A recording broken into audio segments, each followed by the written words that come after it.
Voy a hablarles un momento sobre algo que está muy trillado. Decenas de predicadores hablan sobre el poder de bendecir, pero yo no les diré una frase hecha ni un cliché, sino algo que resulta, que a mí me resulta. Nunca me paré detrás de un púlpito a hablar algo que yo no haya vivido, y eso le da autoridad a lo que digo. El decir que Dios te bendiga o bendiciones se ha convertido en un saludo trivial. Los cristianos sabemos decir bendiciones, que Dios te bendiga, pero es casi un buen día. Buenas noches, bendiciones. Se ha perdido el concepto de lo que significa la bendición. Que Dios te bendiga significa lo siguiente. En primer lugar, que cuando estoy bendiciendo a alguien, esa bendición no tiene una sola dirección. O sea, solo te convierte en un recipiente que recibe la bendición, sino que somos bendecidos para bendecir. Recibimos para dar. ¿Me siguen, sí o no? Cuando alguien me bendice, inmediatamente me convierte en una persona que también puede bendecir. Cuando alguien me dice que Dios te bendiga, pastor, significa que yo también puedo bendecir.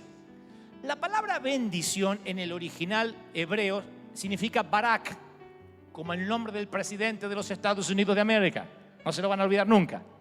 Aunque alguien va a decir Obama, yo estoy seguro. Barak significa proclamar la intención de Dios sobre tu vida. Oigan, si yo les dijera, les voy a hablar sobre el poder de la bendición, usted tiene poder para bendecir, eso puede ser debatido por algunos teólogos. Dirán cosas como, ningún mortal puede bendecir a otro. Ahora lo único que falta, que lo que uno dice desata bendiciones sobre el otro. Entonces tenemos nosotros los mortales la capacidad de decidir lo que al otro le va a pasar. No.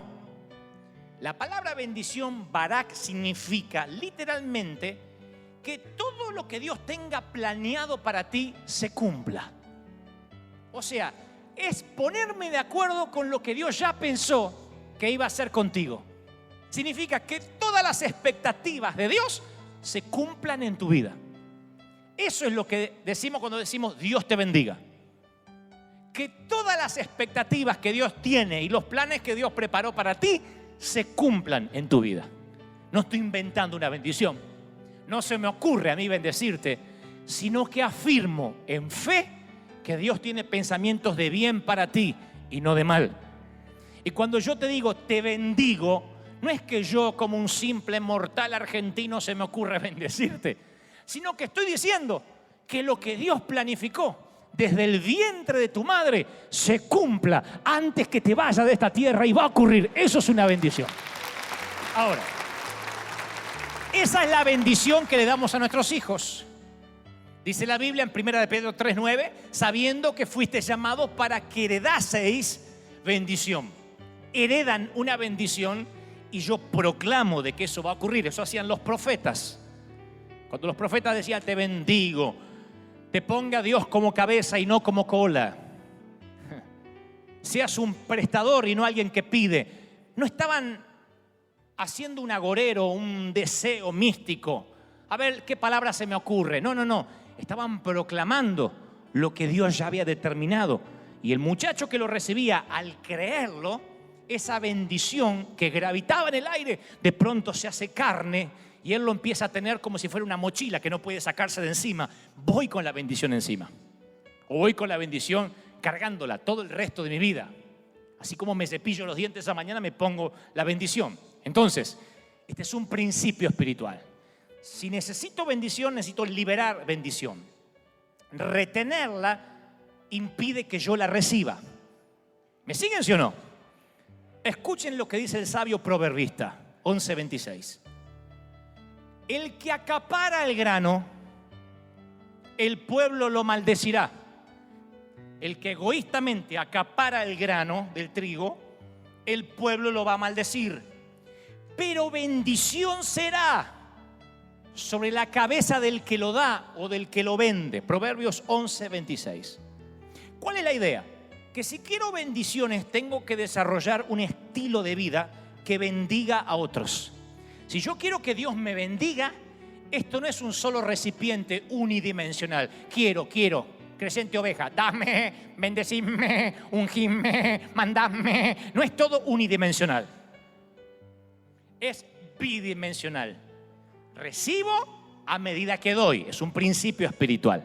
No estoy hablando de ofrenda, estoy hablando en todos los órdenes de la vida. Como doy, recibo. Le dice la Biblia, dice en Génesis al patriarca, y te bendeciré. Oigan, si los que tienen planificado poner un negocio, trabajar por su cuenta, no necesitan esta bendición como el agua o como el aire que respiran. Te bendeciré y engrandeceré tu nombre y serás bendición. Bendeciré a los que te bendijeren. Génesis 12:1. Te bendeciré, engrandeceré tu nombre. Alguien a quien yo estimo mucho, en nuestras primeras cruzadas nos sembró mucho dinero para los eventos.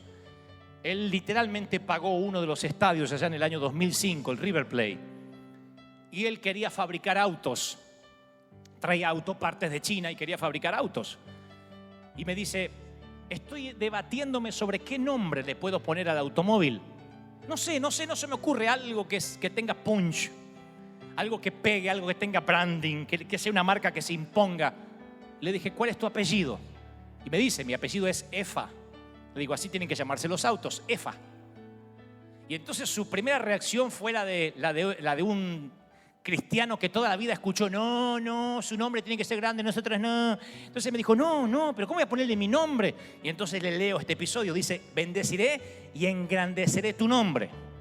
La Biblia no dice que te dará bendición sobre un nombre que se te ocurra, sino engrandeceré tu nombre, te daré favor para con los hombres, bendeciré a los que te bendijeren. Así que empezó a fabricar los Efa. Y me dice, ¿de verdad me estás diciendo? Le digo, sí, es una promesa bíblica. Así como me ha sido de tanta bendición a mí y a través mío a miles de personas en todo el mundo, Dios te va a bendecir. Y Dios lo empezó a bendecir y empezó a prosperar. Y no solo fabrica autos, sino que empezó a fabricar artículos para Navidad y otros artículos que traía de Japón. No, se metió en tantos decenas de negocios. Y siempre que habla conmigo me dice, todavía recuerdo la palabra que soltaste sobre mí, aquella que Dios soltó sobre el patriarca. Bendeciré a los que te bendijeren y engrandeceré tu nombre. ¿Alguien toma esta promesa esta mañana? Dígame amén. Ahora, había un pastor de la vieja escuela, de esas de las cuales yo también aprendí, que todos los días pasaba por un club nocturno donde bailaban mujeres con poca ropa, entre otras cosas, y había mucho licor, y estaba cerca de la iglesia, y todos los días él pasaba y maldecía el lugar y decía, sécate, cierra las puertas, demonio, te reprendo, y pasaba por la vereda. Y dice el pastor que cada vez que maldecía el club nocturno, cada vez le iba mejor. Había más hombres, más mujeres y más borrachos. Y él dice, pero yo lo maldigo, sécate. Él quería secarlo como Jesús a la higuera. Pero lo que estaba haciendo Jesús era dar una enseñanza con eso que ocurrió. Pero él fuera de contexto decía, sécate, maldigo este lugar y los que aquí están. Y como seguía prosperando y crecía más el bar que la iglesia, él le preguntó al Señor, dime qué estoy haciendo mal. Y el Señor le habla y le dice, ¿por qué maldices a la gente por la que yo di mi vida, la misma vida que di por ti? Porque maldices. Amad a vuestros enemigos, bendecid a los que maldicen, haced bien a los que os aborrecen y orad por los que te persiguen y ultrajan. Y dice el pastor que las palabras de Jesús, ¿por qué maldices a aquellos por los cuales yo di mi vida, al igual que la di por ti?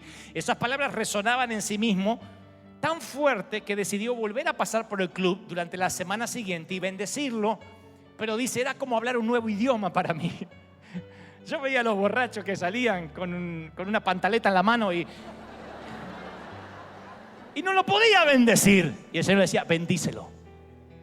Pero bendecir no significa estoy de acuerdo con lo que estás haciendo. Vieron que hay gente que dice perdón, pero no te puedo bendecir. Bendecir significa que Dios cumpla el verdadero propósito en ti y suelta sobre el borracho con la pantaleta en la mano algo que él ni tiene en su horizonte, que es conocer a Cristo. Así que él oró por el dueño del bar y por la gente. Dijo: yo los bendigo y que el Señor conceda las peticiones para todos ellos, y que lo que Dios haya planeado desde el vientre de la madre, que no creo que haya planeado que estén borrachos, se cumpla en ellos. En una semana, abruptamente, el bar cerró y muchos de los que venían ahí comenzaron a venir a la iglesia porque se había cumplido el propósito por el cual Dios los había llamado. Ese es el poder de la bendición.